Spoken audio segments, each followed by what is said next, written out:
I'm proud of my team's effort. I really am. Crowd was great. There's always a little bit extra anytime a championship level team is in the building, and when you've got that team, it's quadrupled because of what they did.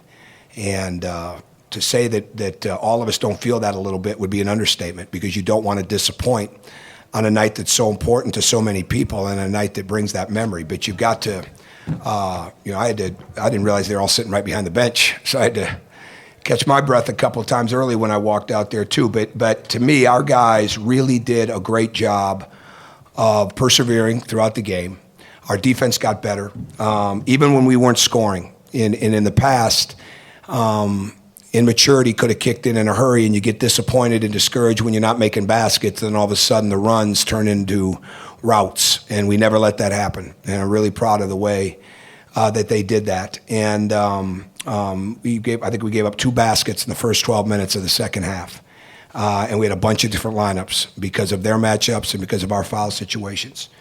And proud of the guys. Once they got the lead, I don't think we trailed the last 14 minutes, right, somewhere in there. But we didn't get a lot of free throws, obviously. We didn't shoot a free throw. There was 7 minutes left in the game, but fortunately we made every one of them, and that's crucial. And it's not about how pretty it is. It's about how you persevere and find a way to win, and that's exactly what we did. And we knew we were playing a really good team. We're playing guys that were mainstays on a national championship runner-up. We're playing an excellent program. Greg's an excellent coach. He's been as well-schooled on what it takes to succeed as anybody could be walking into the situation that he's in.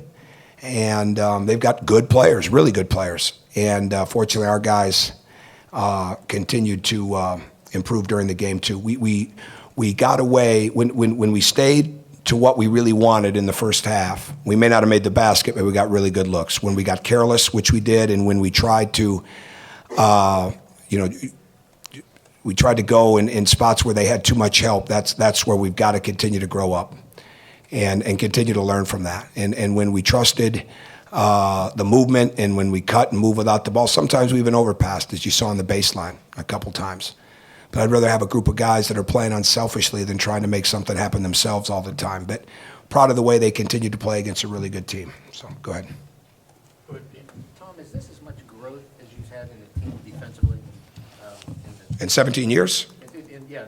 Oh, I don't know about that. Yeah, I don't know about that. I don't know. The reflections for the end of the year. So I'm just obsessed with us getting better, and obsessed with it, and that's exactly the way they have to be. And we'll reflect down the road, but right now there's a lot of room for improvement, and I hope we keep improving for a long time.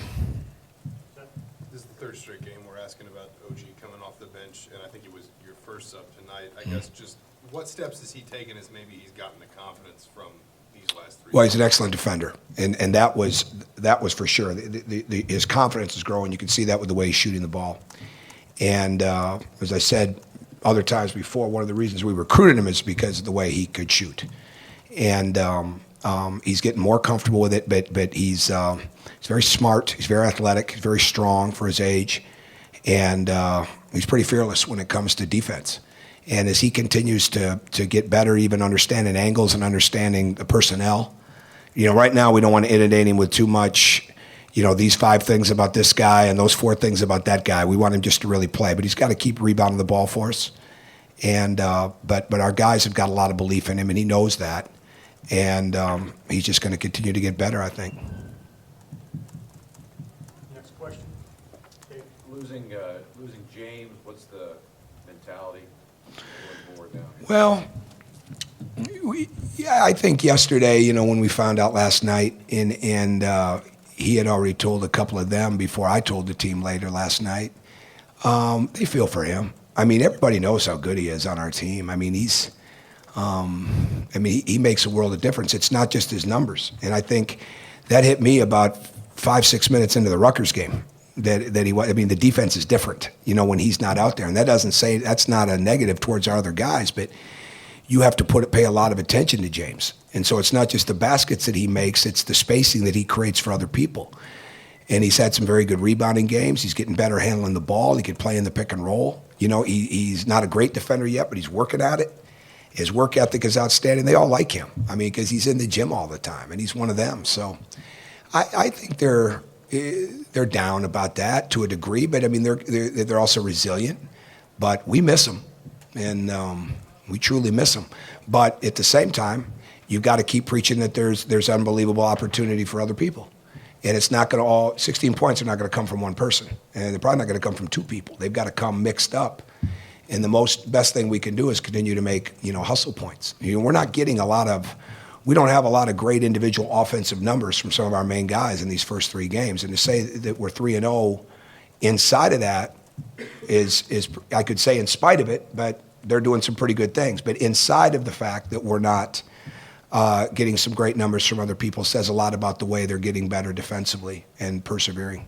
I'm sorry. Go ahead, Mike. I'm sorry. Will there be a point soon when you can kind of explain the nature of the injury? No, I'm not going to do that because I think the most important thing is that, under the HIPAA laws, it's just best that we just let him continue to recover and he'll be back. He got hurt in practice and, it seems to work for other people. And so we'll stick with that ourselves and let him rehabilitate. Michael Preston. As a basketball guy who understands how hard it is to win in this game day in and day out, how much do you marvel at 32-0? Oh, goodness. You probably don't think about it enough, but I don't know. I mean, that's just, it's hard to even imagine. I mean, even last year with what Kentucky did, and maybe some of the others have been close, Wichita State, obviously, I can't imagine the pressure those people are under. The mental toughness they had to get from things like that has just got to be so incredible for them in their lives. So I'd like to find out someday. But, I mean, the odds of that ever happening again for anybody are really, really slim when you look at the 40-year window that's passed that no one's done it in. Talked a little bit about OG earlier, but OG and Juwan tonight spent a lot of time on Nigel Mhm. Hayes. That was the plan. Kind of what did you see there as far as the matchup with those two? Well, they match up body-wise. It's so important. I mean, he's a unique player because they're playing him at 3. He's got the body of a 4-5, and he can pass. He's really a good passer, and that's where he's improved so much.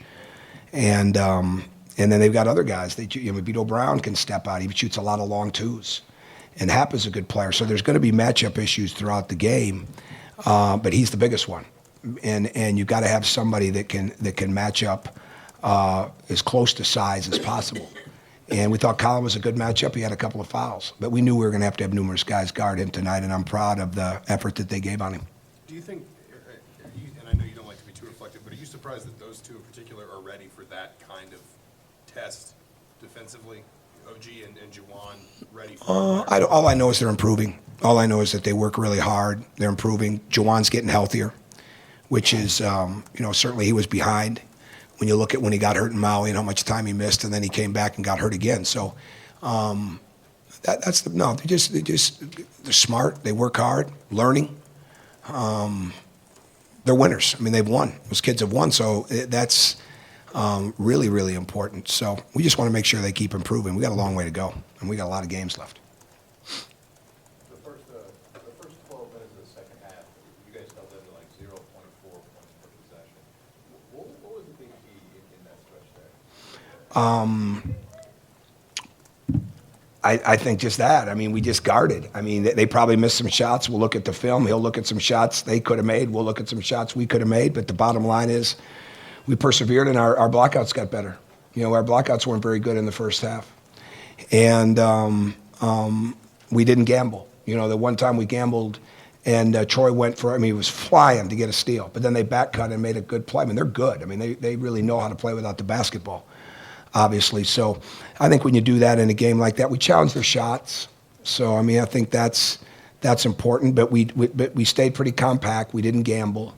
And we've got to continue, I don't know where everybody else is at, but understanding how to defend the ball screen right now is hard because you're not always sure what's going to be called and what's not. And that's just the way that it is. And I feel for the referees too. But we've got to continue to work on that and make sure that we're leaving very little chance for error because offensive players, it's just going to get more and more. They're just going to drive right into the defender. And if it's going to be a call 90% of the time, I mean, it's going to be a lot more foul shots shot in games. So we've got to work at that too, and keep figuring that part of it out. What's going to be best? I mean, there's a lot of strategies you got to come up with now as the officiating continues to kind of get to somewhat of a level. I'm not sure it's all the way there, but this is the third game now. We've had calls on the ball screen that we've got to get used to, and we're really trying to do a better job of showing our hands. But yet, when the offensive player drives into your body, it's a foul on the defense. And so, but we didn't have as many in that situation. In answer to your question. Coach, that's it. All right, thank you.